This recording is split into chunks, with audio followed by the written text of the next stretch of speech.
defendida, foi publicada pela editora Juruá de Curitiba. E por isso que a obra está sofrendo as reedições, porque a cada reedição eu incluo os novos casos nos territórios que estão deferindo essas adoções. É uma coisa, um acompanhamento histórico, então. Com certeza, né? com certeza. Mais que um livro, então, daqui a pouco, né? Para que as pessoas estão começando agora. Um fundamento agora, histórico. não é? Simone, eu queria que você falasse uma coisa, assim, você vem do Rio Grande do Sul e lá foi onde tudo começou, a primeira decisão foi lá. Né? Duas mulheres puderam adotar uma criança e as duas puderam colocar o nome delas na certidão de nascimento, Sim. que é a grande luta deles hoje, né? Não é mais somos um casal, mas só a filha só tem um nome de um, o outro não existe legalmente, né? Bom, em primeiro lugar, que há uma problemática quando se busca essa alternativa. Só um membro do par homoafetivo adota a criança. Nós temos questões de ordem material que têm que ser resolvidas. Dessa forma, só um legalmente estaria obrigado à assistência, à educação, à questão sucessória, à questão previdenciária, né? Ao passo que se os dois adotam como pais ou como mães daquela criança, os dois estão obrigados legalmente submetidos às normas do ECA e do Código Civil no que diz respeito à criança, ao menor que eles têm sob seu poder familiar, não é? De fato, o Rio Grande do Sul tem um histórico inovador dentro do direito, né? Talvez pela miscigenação cultural que existe no Estado, é um Estado pequeno, mas com representantes de todos os países do mundo, uma colonização muito recente. Isso faz com que o povo tenha uma ideia meio revolucionária a respeito de certos assuntos. E, invariavelmente, o colega sabe muito melhor do que eu. E o fato de ter no assento de nascimento o nome de duas pessoas, como gera uma responsabilidade maior, por outro lado, também gera uma segurança maior para o adotando. E até psicologicamente isso. E até psicologicamente. Não é, Tatiana? Quando a criança pega a certidão de nascimento dela, ela vê, né? Os nomes. Os nomes, né? Ela vê que ela tem duas pessoas ali. Legitimando o que ela já vai viver no dia a dia. Claro. É como se algo fosse negado. E não precisa constar, por exemplo, as expressões pai, pai, mãe, mãe. Eu vinha defendendo já na obra, antes de ser deferido o primeiro caso, que bastaria constar filho de e de, constar o nome das duas pessoas. E foi exatamente assim que foi construída a certidão de nascimento do caso de Bagé das duas mulheres e depois de Vasco e Júnior, o casal que autorizou que eu colocasse na íntegra a certidão de nascimento na obra. Eu coloquei no livro. Será que as pessoas têm ainda têm essa resistência em função justamente dessa denominação? Porque todo mundo, os héteros, né, que tem na certidão de nascimento pai e mãe. Né, a certidão de nascimento dessa criança que vai ser adotada por 2 homens ou 2 mulheres, vai ter lá 2 homens e 2 mulheres na certidão. Será que seria isso? Por isso que a justiça, as pessoas, a igreja, todo mundo tem dentro desse movimento de rejeição? Esse registro foi construído em cima de uma situação que existia desde que o mundo é o mundo. Hoje em dia, não.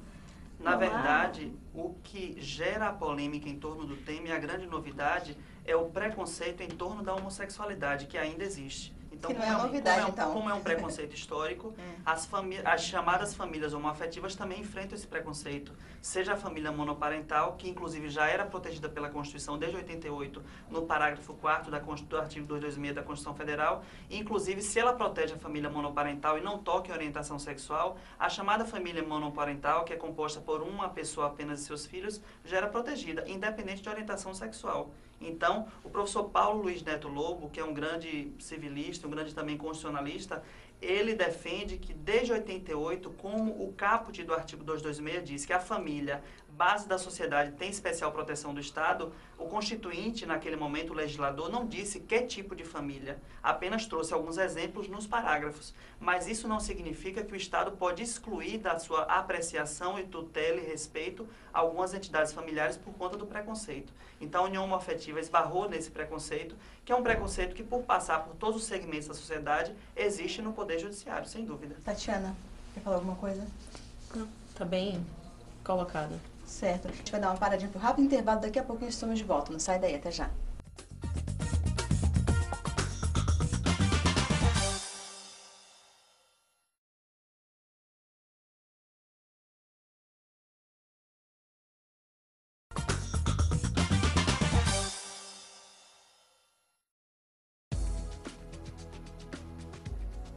Estamos de volta falando sobre a adoção por casais homossexuais.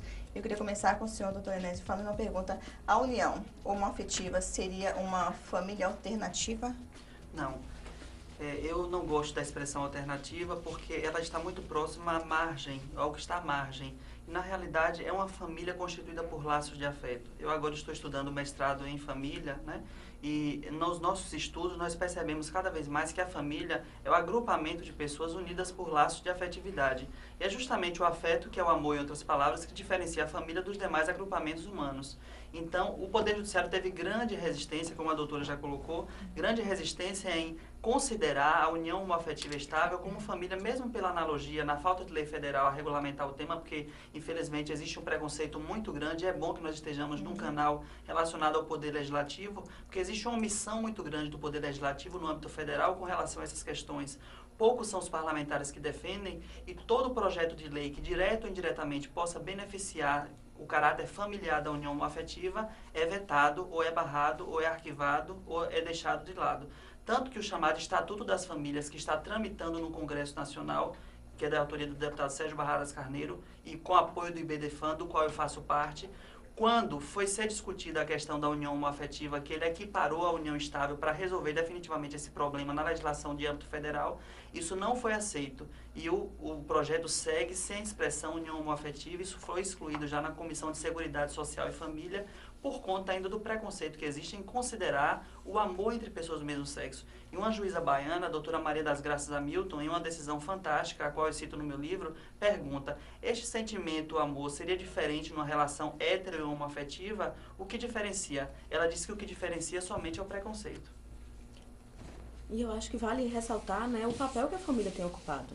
O que tem se estudado hoje de família é a transformação que ela vem vivendo. A família não é mais aquela família patriarcal, nuclear. Não é esse mais o modelo de família. Tem inúmeros modelos de família. Tem as famílias reconstituídas, as monoparentais e as homoafetivas. As recompostas. Isso. Assim, não existe mais aquilo. O que é, de fato, família? Tem que ser o pai, a mãe e o filho para ser considerado família?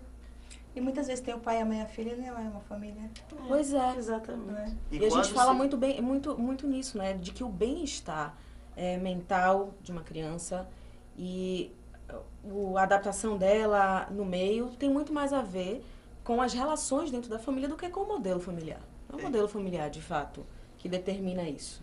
Eu que estou em contato, seja por e-mail, por telefone ou pessoalmente, com esses casais que já adotaram legalmente, que constam os nomes dos pais e mães na certidão de nascimento, me dizem que tem tido uma clareza muito grande, e é uma orientação inclusive da psicologia, que haja uma clareza para com a criança da situação do casal, para que isso não seja ocultado. Então a criança cresce sem preconceito, porque ela cresce enxergando a sua família como uma família normal, uma família digna de afetos. E a criança tem um acompanhamento permanente, é importante que isso aconteça? Não sei se Você permanente. acha que só o contato com a família, a conversa? Eu acho que a orientação, né, para quem está adotando, antes de qualquer coisa, que é essencial.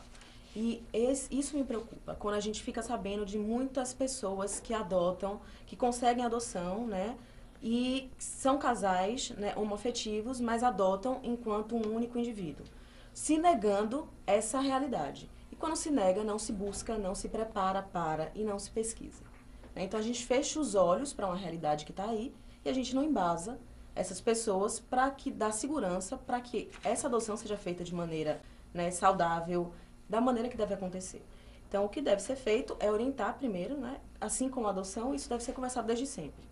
A realidade de que eles, a realidade deles, inclusive preparar essas crianças para como elas vão lidar com isso. Isso aí, Simone, já poderia acontecer lá em cima já, quando a pessoa já demonstrar interesse em adotar, já devia vir da própria justiça essa orientação. Já, mas na verdade vem o processo de adoção, se for se forem obedecidos todos os passos, os trâmites, o processo de adoção passa por um período de habilitação, onde o casal ou o par entraria com uma petição junto à Vara da Infância e Juventude, candidatando-se à adoção. E deveria se fazer parte do princípio